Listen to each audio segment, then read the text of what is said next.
Hello my dear friends, you're in the Military with Summary channel, and in this video we're going to discuss the most important events that took place during the previous 12 hours. We have lots of very interesting updates, so let's start.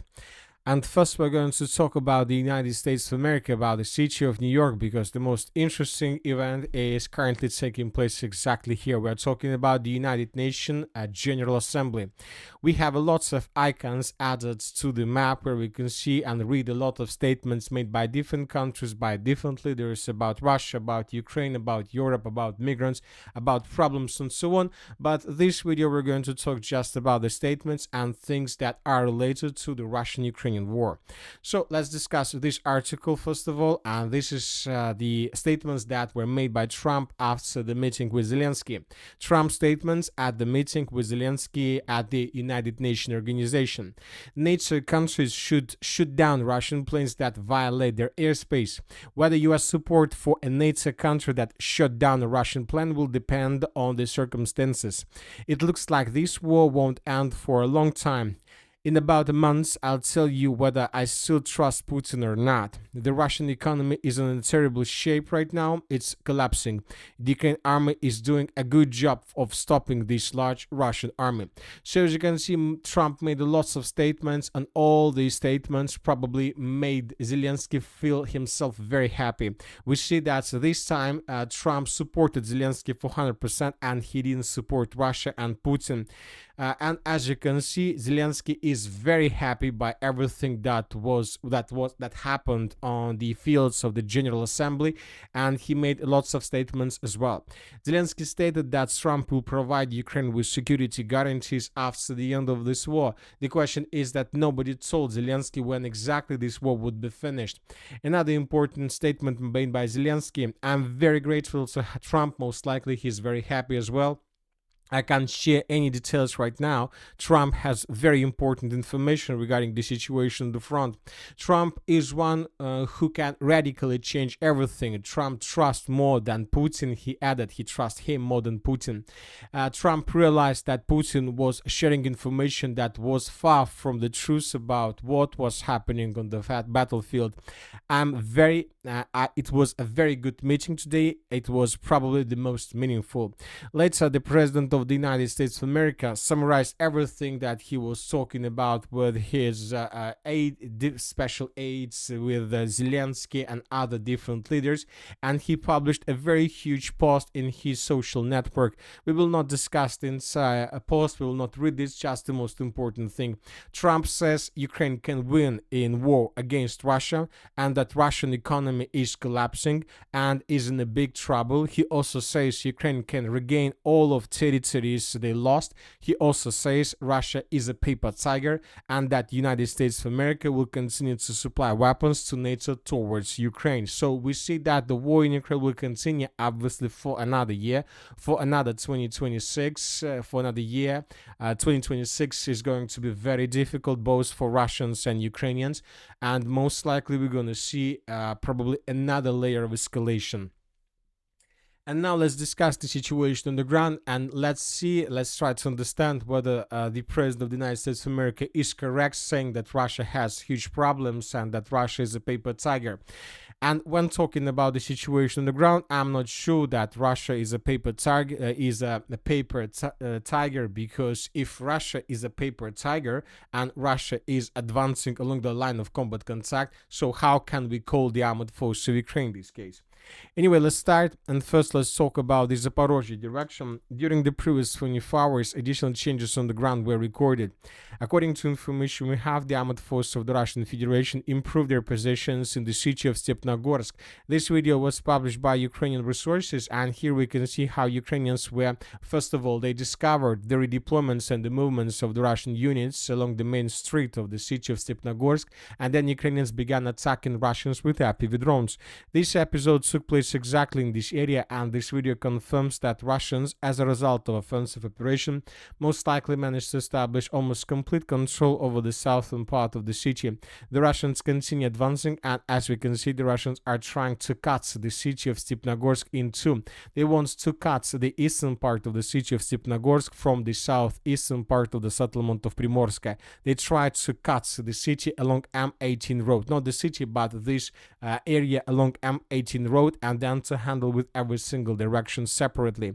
So the Russians continue advancing, and the Russians are about to take the village, the city of Stepnogorsk, under complete control.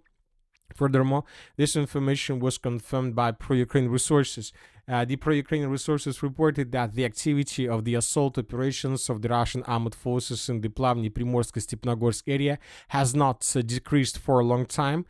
Despite the large number of losses, the Russian armed forces have an advantage in infantry, which is evident in this section.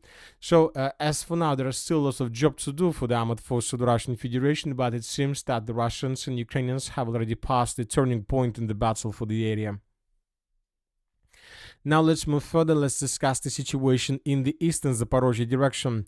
Despite the fact that Ukrainians redeployed additional reinforcements and reserves in this area with the purpose to stabilize the situation, we see that Ukrainians still haven't managed to do this. The Russians continue offensive, and during the previous 24 hours, additional changes were recorded. For example, this is the situation by the end of the 22nd of September.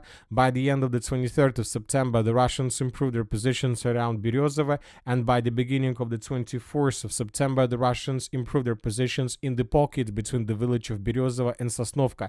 It obviously Russians will try to take this pocket under complete control and to force Ukrainians to fall back from this dense network of the fortifications.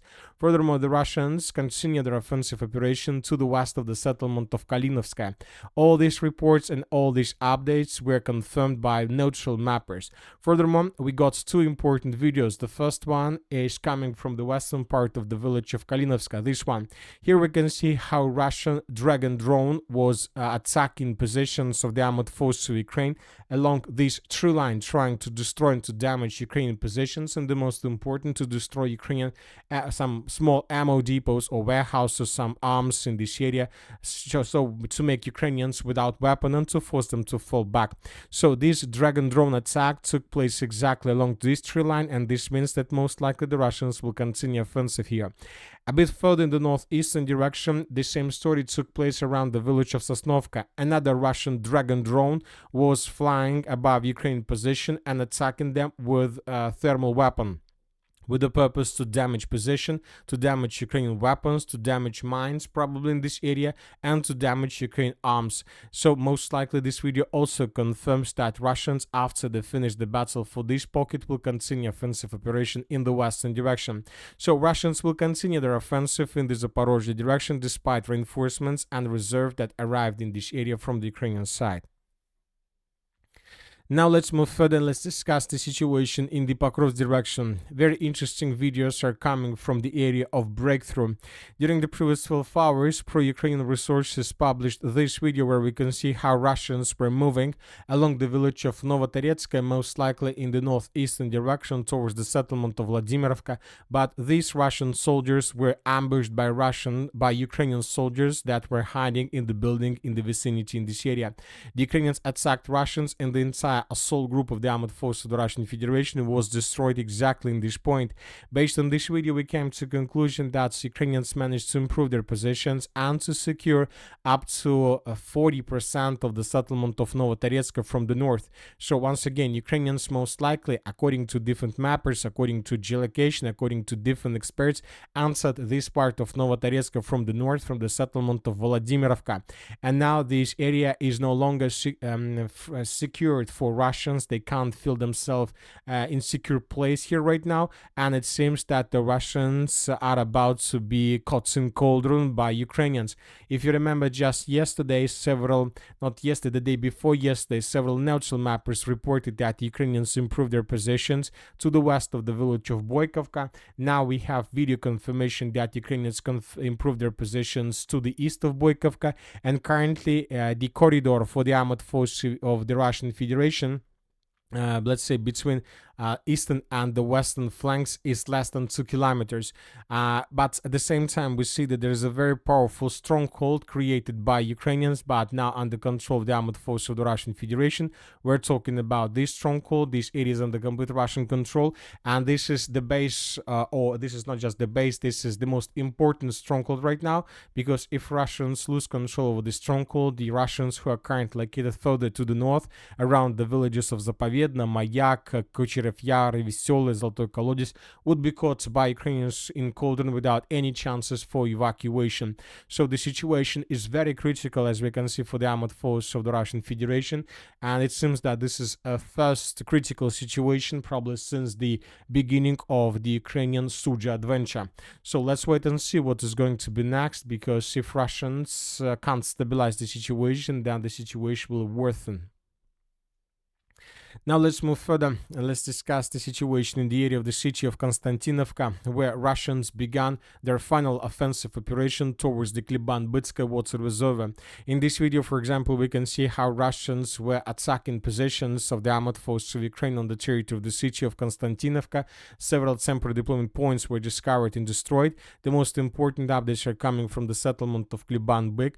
The Russians managed to recapture some positions in the southern part and to secure the village of Katerinovka, and the Russians, as you can see, managed to take under complete control this stronghold that is located on the Ukrainian side of the river of Kryvyi Donets. So now we see that the Russians entered the decisive phase of the battle for this small corner in the southeastern part of Kiban Bitska water reservoir.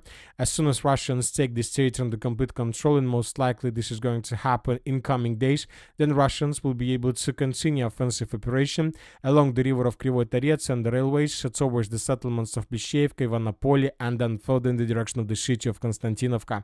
So the battle for the Kiban Bitska water reservoir is coming to the logical end.